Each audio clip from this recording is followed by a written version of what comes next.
this is a crucial step that I feel like most brand owners ignore, or they feel like they can finesse their way out of it. They feel like they can find a trick or a hack that it will work for them. But the truth is, yes, you might be behind the scenes and there might be no face to your brand, but that is you putting yourself at a huge disadvantage.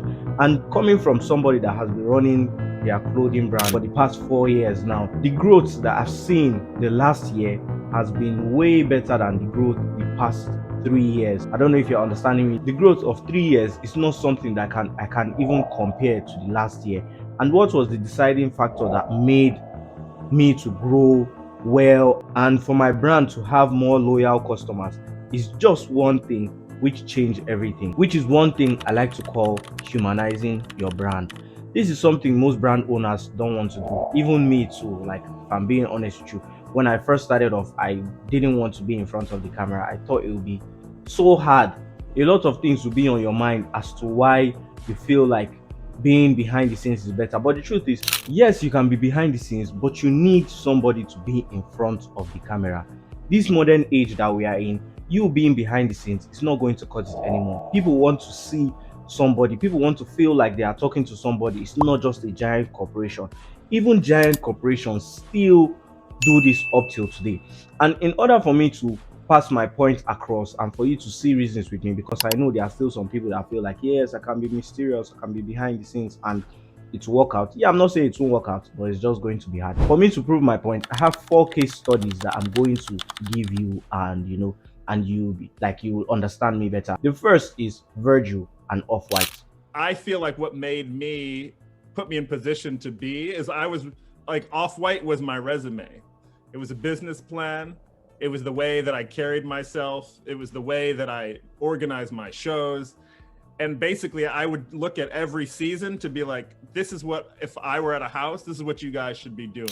I'm sure all of you know Off-White, so I don't even need to explain. Why I put him here is because he's the pioneer of luxury streetwear, which is the umbrella that all of us are under, the category all of us are under, the rest of the brands in this list. The second one I'm going to talk about is Zlatan and ZTTW. I'm very, very grateful to God. What my merch alone is giving me is like an advance some people get for like a project. Zlatan and ZTTW, I'm sure you guys know of him now, and I'm sure you know of the brand right now. So this is another case study that I'll be explaining. The third case study is going to be Ashlocks and Yinka. Ashlocks is a streetwear brand that goes against the norm by presenting high-end streetwear to style-oriented individuals. It is safe to say that Lagos and Johannesburg are the style capitals of Africa. As you see that once I mention the brand, you already have a face to the brand, which is the power of humanizing the brand. Then the last, which in my opinion, I'm not trying to be biased, but I feel like this is the finest person on the list, is me and my brand. Wool up, nigga. Wool up, wool up, wool up. Just wool up. Absa. My name is Abdurazak and my brand name is Absa. I'm going to give you a breakdown of how all these brands were able to change the perception and how people were able to look at their brand and how they've been able to humanize the brand to further grow the brand. But at the end of the video, I'm going to tell you one disadvantage of humanizing your brand, which I feel like is something that can still be controlled, at the end of the day. But yes, we'll get into that later. Brand number 1, Off-White and Virgil. Virgil, Off-White wasn't the first brand that Virgil started. He started with Pyrex Vision, which is a brand he started in 2012. He did Pyrex Vision for a while, and what he did was he leveraged the connection that he had personally. There is a big difference between Pyrex Vision and Off-White. Virgil was, of course, the creative designer, and he was the one running Pyrex Vision. But the way he ran Pyrex Vision was putting the celebrities forward. He knew artists like ASAP Nas, he knew ASAP Rocky, he knew Kanye West. So he used the influence he had in fashion and music industry to push the brand. But what he did differently with Off-White was he also put himself forward. Virgil, when he was running Off-White, he actually made a website where it will teach you how to start your clothing brand, everything you need to start your clothing brand. If you go on, I'm not sure if the website is still active, but there is a website that Virgil created that you will get everything you need to start your clothing brand. So the difference with Pyrex Vision and Off-White was, with Pyrex Vision, he didn't really show himself, he didn't really humanize the brand. But with Off-White, he was able to do that. That was another thing that propelled the brand and his career, because then people knew, okay, this is the face. They knew that anywhere Virgil goes to, more people would come there. You know, he was like an influencer type of thing, where aside from being the creative director, he was still well known, and it was because of the clothes that he made and also putting himself out there, going for interviews. But this age now, you can't do like Virgil, because Virgil during his time he used Instagram and Tumblr. But now we have TikTok, which if Virgil, I truly believe if Virgil was starting his brand right now, he would be making content on TikTok himself, which is what you should be doing. Is honestly what you should be doing, because the brand can only go so far if there is no face attached to it. This was one of the reasons why he ended up working for Louis Vuitton, and you see how the career of his brand Off-White, because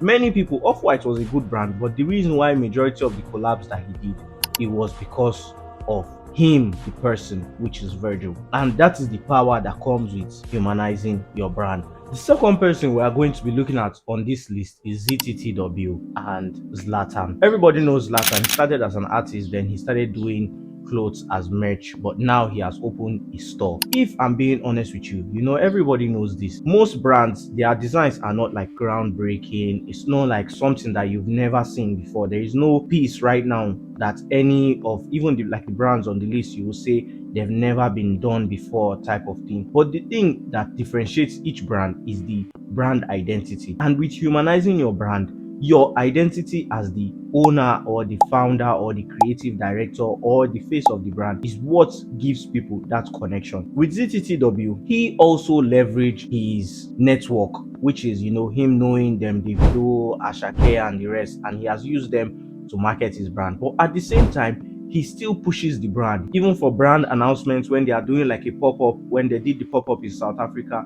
he was the one that personally recorded the video. He didn't make it like somebody else is going to record the video or anything like that. He is also being the face of the brand because he understands the power that comes with humanizing your brand. I hope you're following me, because now with Zlatan, majority of people will bring the argument that he was an artist, but I still, which is why on this list I brought range of different people. I still believe that even if he wasn't an artist and he was making the clothes, he will be the person in front pushing the brand. He will be relentless, he will be passionate, and he will keep pushing it, because even as now that he has a lot of money, he is still pushing it himself. He's still pushing it with his own platform, he's still pushing it with his own face and his own brand that he has built under his music career. And the third person that we are going to talk about is Ashlocks. And just as I mentioned before, when I mention a brand, you already have a face. Like I can bet you 100% when I mention a brand, you already have a face to the brand. Humanizing your brand, the reason why your friends buy from you is because they know you. And that is the goal that you are supposed to do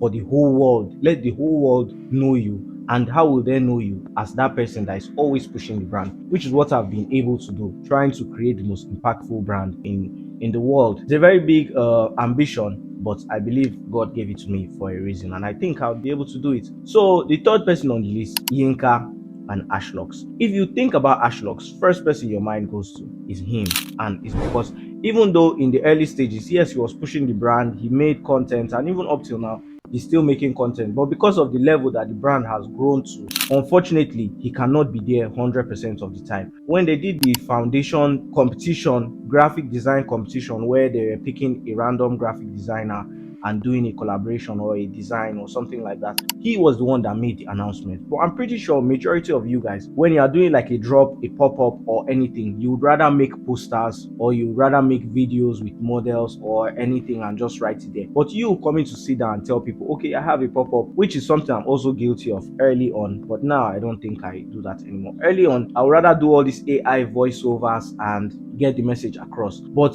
it doesn't work as much as it used to work anymore. People want that human interaction and human connection. So Ashlocks too is somebody that has done an amazing job with humanizing his brand early on, because now he's on like year 6 of running the brand. So definitely he has grown out of the level of being there every time. But early on, even when they did the shoot with Davido, he always still put himself out there as somebody that owns the brand. And another thing with Ashlocks is he came from being a personal shopper to now running his own brand, which is something else he's doing on the side, which is something else that also requires his time, his attention. He goes for all these fashion shows, meets with big brands to become their official retailers in Nigeria. So he has something else taking his time. Then now we come to the final brand, which is Absa Worldwide, my personal brand. With Absa Worldwide, I first started selling my clothes online and I was looking for ways to grow, which I met with a content creator and she told me instead of me just posting my clothes all the time, I can try to also bring value, entertain people. Let me not just be selfish. If you are trying to give value, it's easier when you are talking instead of right, because before I used to do all those slideshows on TikTok where you would write on the image and people swipe, but I now realize that that is still caging me under that thing of I can't talk.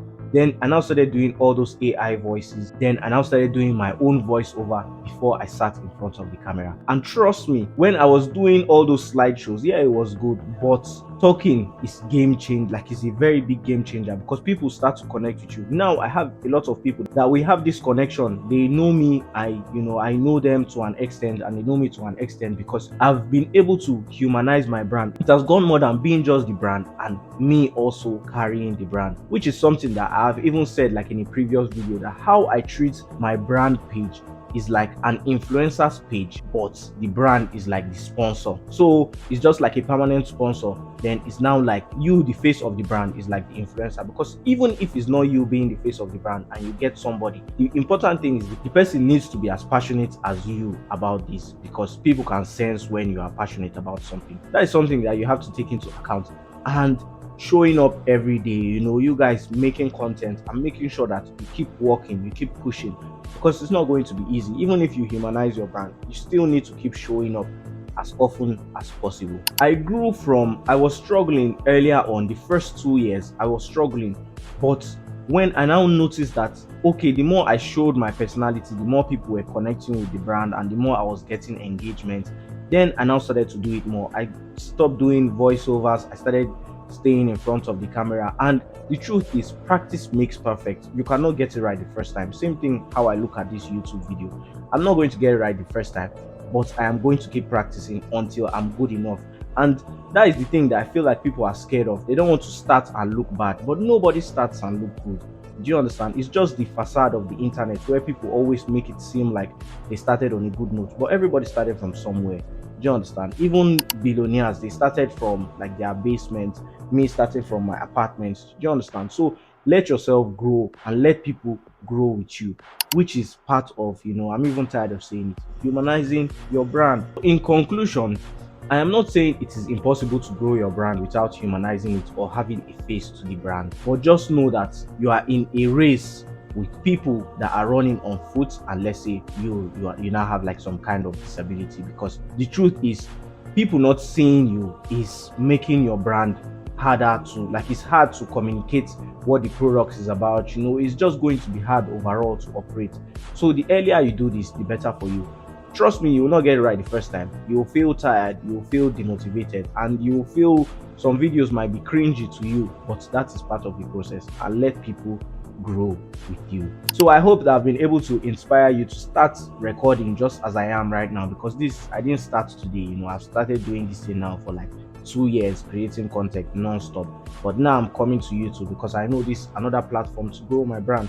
So just try, forget about how the outcome will be, and just try it. And you personally, when you've done it a couple of times, you would see that the growth is going to be way better than you just posting slideshows or cool videos or like proper photo shoots and all of that. And also, I'm curious if I'm being honest with you, let me know in the comment section, do you have a face to your brand? And also, do you shop from brands that you don't know, like the brands don't have a face to them, you just see their clothes and you buy them? I'm curious if that still works, because I know it doesn't work on me. And I'll leave you with one last question. Be honest, if you see a brand online and you know the owner, and a brand that you don't know who the owner is, which one will you trust more to buy from? If you like this video, please drop a like, comment, share, and let me know in the comment section if you like this kind of sit down videos so that I'll make more.